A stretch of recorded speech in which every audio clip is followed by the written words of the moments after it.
Hello everyone. Important topic revision भारतीय संविधान एवं राज्य व्यवस्था के आज के एपिसोड में हमारा विषय है संसदीय समितियां। संसद के कार्यों का बहुत सा कार्य समितियों द्वारा किया जाता है। संसद के दोनों सदनों की समितियों की संरचना कुछ अपवादों को छोड़कर एक जैसी होती है। इन समितियों में नियुक्ति, कार्यकाल, कार्य एवं कार्य संचालन की प्रक्रिया कुल मिलाकर करीब एक जैसी ही है। ये संविधान के अनुच्छेद 118(1) के अंतर्गत दोनों सदनों द्वारा निर्मित नियमों के तहत अधिनियमित होती है। चलिए अब जानते हैं समितियों के प्रकार।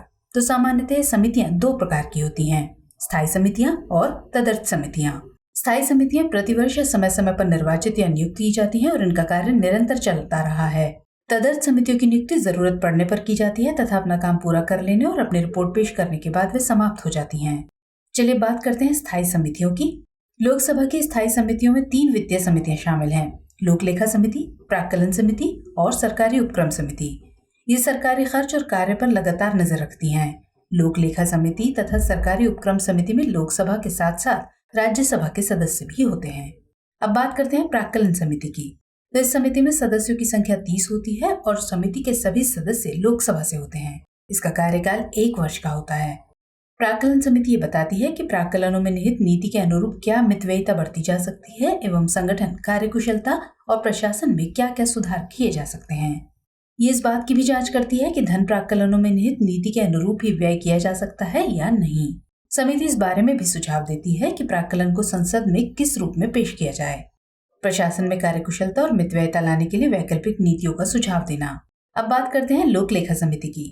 इस समिति में लोकसभा के 15 और राज्यसभा के 7 सदस्य होते हैं तथा समिति का कार्यकाल 1 वर्ष का होता है। लोक लेखा समिति भारत सरकार के विनियोग तथा खातों एवं लेखा नियंत्रक तथा महालेखा परीक्षक की रिपोर्ट की जांच करती है। ये सुनिश्चित करती है कि सरकारी धन संसद के निर्णयों के अनुरूप ही खर्च हो। ये अपव्यय, हानि और निरर्थक व्यय के मामलों की ओर ध्यान दिलाती है। इसका कार्य भारत सरकार के व्यय के लिए संसद द्वारा दी गई राशियों के विनियोग को दर्शाने वाले लेखाओं के विवरण की जाँच करना है।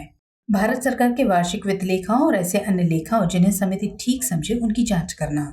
अब आती है सरकारी उपक्रम समिति। इस समिति में लोकसभा के 15 और राज्यसभा के 7 सदस्य होते हैं तथा समिति का कार्यकाल 1 वर्ष का होता है। सरकारी उपक्रम समिति नियंत्रक तथा महालेखा परीक्षक की रिपोर्ट की जांच करती है। वो इस बात की भी जांच करती है कि सरकारी उपक्रम कुशलता पूर्वक चलाए जा रहे हैं या नहीं, इनका प्रबंधन वाणिज्यिक प्रक्रियाओं के अनुसार किया जा रहा है या नहीं। अब बात करें सरकारी उपक्रमों संबंधी समिति के कार्य की, तो सरकारी उपक्रमों के रिपोर्ट और लेखाओं की जाँच करना। यदि सरकारी उपक्रमों के बारे में भारत के नियंत्रक महालेखा परीक्षक की कोई रिपोर्ट हो तो उसकी जांच करना। सरकारी उपक्रमों की स्वायत्तता और कार्यकुशलता के संदर्भ में जांच करना कि क्या सरकारी उपक्रमों के कार्य समुचित व्यापार सिद्धांतों और विवेकपूर्ण वाणिज्यिक नियमों के अनुरूप चल रहे हैं या नहीं। अब बात करते हैं विभागों से संबद्ध स्थायी समितियों की। इनमें से प्रत्येक समिति में 31 सदस्य होते हैं, 21 लोकसभा से तथा 10 राज्यसभा से, जो क्रमशः लोकसभा के अध्यक्ष तथा राज्यसभा के सभापति द्वारा नाम निर्दिष्ट किए जाते हैं। इन 3 वित्तीय समितियों के अलावा लोकसभा के नियमों के बारे में समिति ने विभागों से संबंधित 17 स्थायी समितियां गठित करने की सिफारिश की थी। इसके अनुसार 8 अप्रैल 1993 को इन 17 समितियों का गठन किया गया।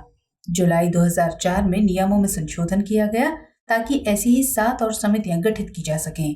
इस प्रकार से इन समितियों की संख्या 24 हो गई है। अब बात करते हैं अन्य स्थायी समितियों एवं उनके कार्य की। जांच समितियां।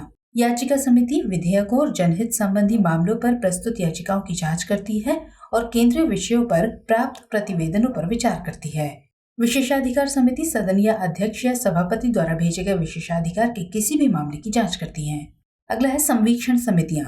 सरकारी आश्वासनों से संबंधित समिति मंत्रियों द्वारा सदन में दिए गए आश्वासनों, वादों एवं संकल्पों पर उनके कार्यान्वित होने तक नजर रखती है।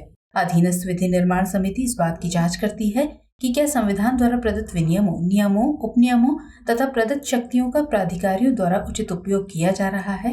ये मंत्रियों द्वारा सदन के पटल पर रखे गए सभी कागजातों की जांच करती है और देखती है कि संविधान, अधिनियम, नियम या विनियम के अंतर्गत कागजात प्रस्तुत करते हुए उनकी व्यवस्थाओं का पालन हुआ है या नहीं। अब बात करते हैं सदन के दैनिक कार्य से संबंधित समितियों की। सबसे पहला है कार्य मंत्रणा समिति। सदन में पेश किए जाने वाले सरकारी एवं अन्य कार्य के लिए समय निर्धारण की सिफारिश करती है। गैर सरकारी सदस्यों के विधेयकों तथा प्रस्तावों संबंधी लोकसभा की समिति निजी सदस्यों द्वारा पेश गैर सरकारी विधेयकों का वर्गीकरण एवं उनके लिए समय का निर्धारण करती है। निजी सदस्यों द्वारा पेश प्रस्तावों पर बहस के लिए समय का निर्धारण करती है और लोकसभा में निजी सदस्यों द्वारा पेश किए जाने से पूर्व संविधान संशोधन विधेयकों की जांच करती है। राज्यसभा में इस तरह की समिति नहीं होती। राज्यसभा की कार्य मंत्रणा समिति के गैर सरकारी विधेयकों एवं प्रस्तावों के चरण या चरणों में बहस के लिए समय के निर्धारण की सिफारिश करती है। अब नजर डालते हैं सदस्यों को सुविधाएं प्रदान करने संबंधी समितियों पर। सबसे पहला है सामान्य प्रयोजन संबंधी समितियां। सदन से संबंधित ऐसे मामलों पर विचार करती हैं जो किसी अन्य संसदीय समिति के अधिकार क्षेत्र में नहीं आते तथा अध्यक्ष या सभापति को इस बारे में सलाह देती है। अगला है आवास समिति। ये सदस्यों के लिए आवास तथा अन्य सुविधाओं की व्यवस्था करती है। इसके बाद है संसद सदस्यों के वेतन और भत्तों संबंधी संयुक्त समिति। संसद सदस्यों के वेतन, भत्ते एवं पेंशन अधिनियम 1954 के अंतर्गत गठित की गई है। संसद सदस्यों के वेतन, भत्ते एवं पेंशन संबंधी नियम बनाने के अतिरिक्त ये उनके चिकित्सा, आवास, टेलीफोन, डाक, निर्वाचन क्षेत्र एवं सचिवालय संबंधी सुविधाओं के संबंध में नियम बनाती है। अब नजर डालते हैं लाभ के पद संबंधी संयुक्त समिति पर। केंद्र, राज्यों तथा केंद्र शासित प्रदेशों द्वारा नियुक्त समितियों एवं अन्य निकायों की संरचना और स्वरूप की जांच करती है। ये सिफारिश करती है कि कौन कौन से पद ऐसे हों जो संसद के किसी भी सदन की सदस्यता के लिए किसी व्यक्ति को योग्य अथवा अयोग्य बनाते हैं। अगला है पुस्तकालय समिति। इसमें दोनों सदनों के सदस्य होते हैं। संसद के पुस्तकालय से संबंधित मामलों पर विचार करती है। अगला है महिला अधिकारिता समिति। 29 अप्रैल 1997 को महिलाओं के अधिकारों के बारे में दोनों सदनों के सदस्यों की एक समिति का गठन किया गया। इसका उद्देश्य अन्य बातों के साथ सभी क्षेत्रों में महिलाओं को हैसियत, गरिमा और समानता प्रदान करना है। 4 मार्च 1997 को राज्यसभा की आचार संहिता समिति गठित की गई तथा लोकसभा की आचार संहिता संबंधी समिति 16 मई 2000 को गठित की गई। अगला है तदर्थ समितियां। इस तरह की समितियों को मोटे रूप में 2 शीर्षकों के अंतर्गत वर्गीकृत किया जा सकता है, जैसे 1. संसद के दोनों सदनों द्वारा किसी विचाराधीन प्रस्ताव के स्वीकृत किए जाने पर समय समय पर गठित समितियां।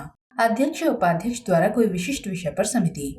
उदाहरण के लिए राष्ट्रपति के अभिभाषण पर, कुछ सदस्यों के आचरण पर, पंचवर्षीय योजनाओं के मसौदे पर रेलवे कन्वेंशन समिति, स्थानीय क्षेत्रों के विकास की योजना से संबद्ध सांसदों की समिति, उर्वरक मूल्य निर्धारण पर संयुक्त समिति, संसदीय परिसर की सुरक्षा संबंधी संयुक्त समिति आदि।